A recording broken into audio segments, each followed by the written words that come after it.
Au bord de la mer Méditerranée, il existe une steppe aride, la Crau.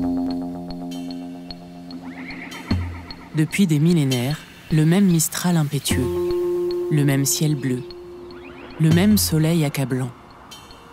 Ici, il y a beaucoup de galets, vraiment beaucoup.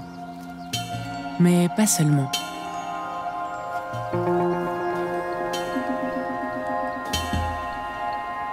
Regardez, oui, juste là.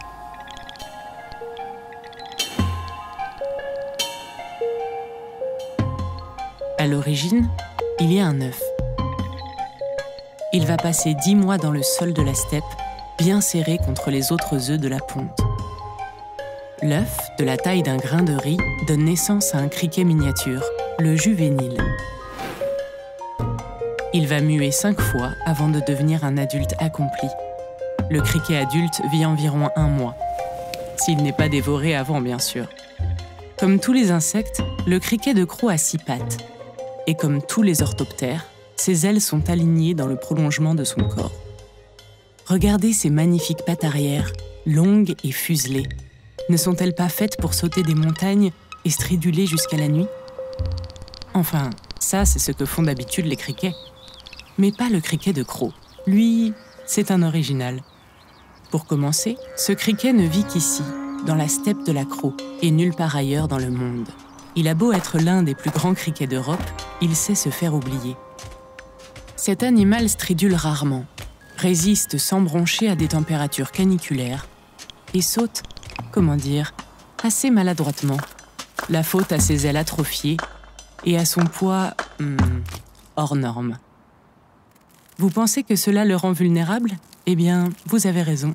Mais son incroyable mimétisme l'aide à se fondre dans le paysage et à échapper aux prédateurs depuis des millénaires. Bon, peut-être pas à tous les coups.